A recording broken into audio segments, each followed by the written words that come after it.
So welcome to this beautiful home in Guildford in Surrey in the UK. In today's video, I'm going to be talking you through this outdoor kitchen that we have just completed. I'm going to be taking you through the whole process from start to finish and everything that we've put in there.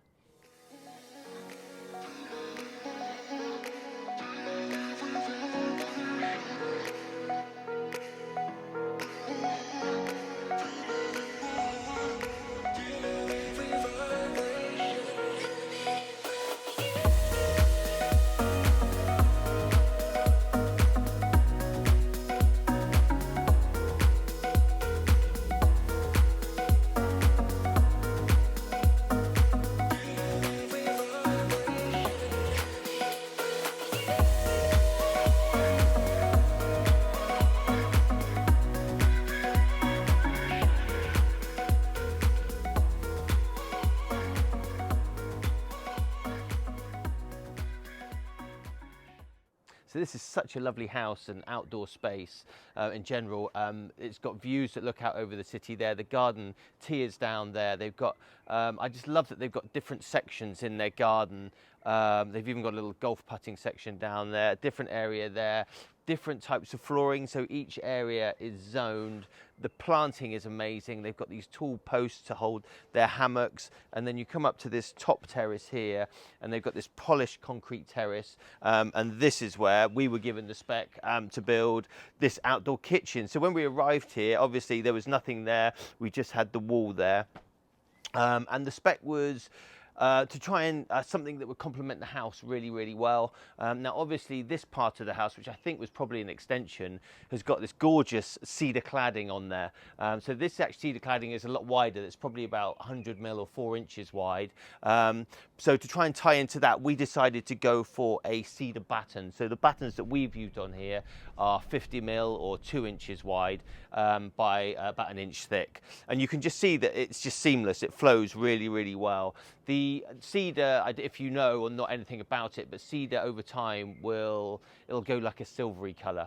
And so what they've done on here is they'd used a stain and like a varnish, a preservative, and it was called Harvest Gold was the colour. So we used exactly the same finish on here, so it does look exactly the same. So on this one, to try and save a little bit of money, we decided to use a timber frame on this. So there's lots of different ways of building an outdoor kitchen. You can go for concrete blocks, timber frame, metal frame. Timber frame is very quick, it's very easy, and there's minimal mess as well. So this whole frame was probably put together in a day. And then what we did was we would put, once you've got the timber frame, we would put a cement board on there, which is like a waterproof, heat-proof, fireproof board screwed onto the frame, and we then painted that black so that when you see through the battens, and you can see that we've got gaps in between the battens, all you see is like the black colour. So part of the spec also from the customer was that potentially they would have a shelter here at some point, not a massive shelter, but just enough to cover the barbecue area. They are having an awning up there, which is going to come all the way out here to cover this area, but it's probably not going to cover the barbecue. It'll stop at the end of the bifolds there. So that's the reason why we've got these posts up here, and we've left them long so that we can build a shelter if we want. And then we've brought the cedar up here as like a screen, a bit of privacy from behind. So if we start down this end, down here we have, this is a Kamado Joe. This is a Kamado oven. This is the same as the monoliths that we use. It's a ceramic oven, very good for slow cooking and smoking, searing. You can use it for pizzas and things like that. And so that is sat on just a solid frame. So there's no storage or cupboard or drawer or anything underneath there. That is just a solid frame underneath there. Again, cement boarded, painted with the cedar battening on the front. Come along to here. So what we've done here is we have set a shelf lower down, and this is going to be used purely for storage. And then underneath there, we've got a cupboard which houses a bin. So I cannot stress enough how handy and how useful bins are outside. So that's really good. These doors are all soft close. They're all Blum hinges, really, really high quality. And if you want to come over and have a look at this actually as well. So this was not part of the design. This was something that Vitas actually came out with. When designing kitchens like these, they're often really exposed to the elements. And I know that this area here, the customer has told me, is really in the firing spot when the wind comes rushing up that hill. So sometimes if you want to have like a handleless cupboard, you can get sort of push open hinges where you push them, and then it's got a little piston inside that pushes it open, and it's got a magnet on here that holds it shut. Now the problem with those is when the wind comes up there and hits it, it will blow them open. It's not very good at holding them tight. But when you've got these sprung hinges like this, the hinges themselves keep the door closed. But if you want to keep that handleless finish, you can either drill holes in them or something like that. But what Vitas has done here, which I think is genius, is he's just turned the batten the other way. So you've got a handhold there so you can open it. But when you look at the kitchen, it just looks seamless. You can't even tell that there are handles there. So I think that's an amazing thing that he's done there. So you've got, so shelf there, bin there. This is the Beefeater 7000 series. Now this is a 5-burner barbecue. This is a brand new barbecue that's come out only this year actually in the UK. It has got all of these lights, so you need power to connect this up. It's got lights here, so all of these knobs all light up. It's got lights underneath the hood as well, so you can see in the dark while you're cooking. It's also got, we open the hood up, it's got a viewing window there, it's got a thermometer, completely stainless steel. It's got stainless steel brackets on either side. It's got a drip tray underneath there. All of the juice and everything comes down into these, so these are actually disposable Beefeater trays. So rather than any juices and grease going into the whole tray, it all gets collected in these little disposable trays that can be thrown away.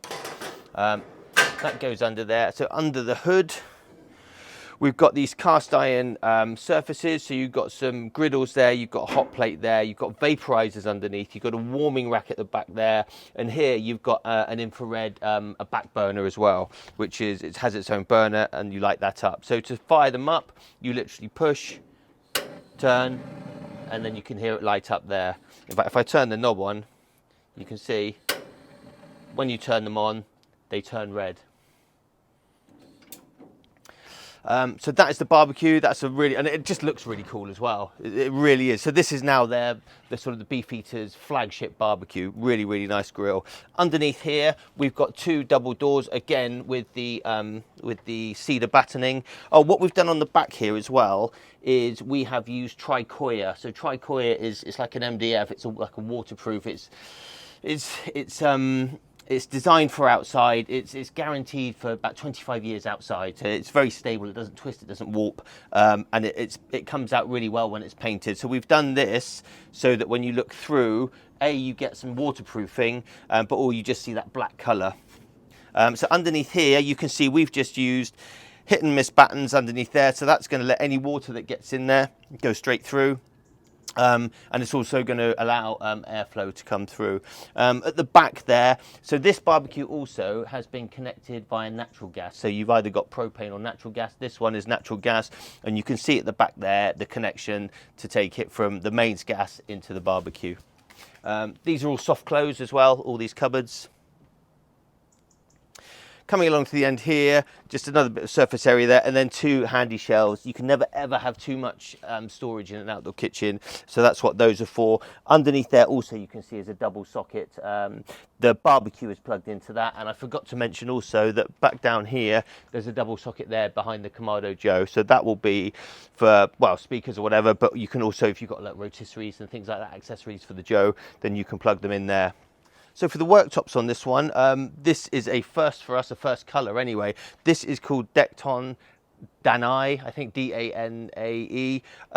This is a brand new colour that we've used, and what else is brand new is this is actually 30mm. So now I think Cosentino, who are the manufacturers of Decton, have got a new press or cutting machine or whatever it is, which now allows them to make 30mm worktops. Previously they could only make 20mm was the thickest, so this is 30mm, and it does make a difference. You could, like, it's chunky and thick, and you can see. And what I love about this is that they've brought them along here, and we've got these waterfalls here. They come along and down there. When you inset things, especially like cedar and stuff like that, it just gives it a really, really great finish. And this cream colour with the cedar works really, really well. I absolutely love it. So I absolutely love this kitchen. I love the location that it's in. There's something about that cedar finish that's really, it's just so easy on the eye. And it's really good for outside as well. Cedar's a great product for outside. If you've enjoyed watching this video, I'll leave a link to another one here. Jump across there. So if you're looking to get an outdoor kitchen, you're looking for inspiration, go over there, check out some of our other videos. If you want to see more like this going forward, make sure you subscribe to the channel. We try and release one of these videos at least once a week. We also have YouTube and we have Facebook, where we try and post a couple of times a week as well, just to show you what we're currently up to. So thanks very much for watching this video, and we'll see you on the next one.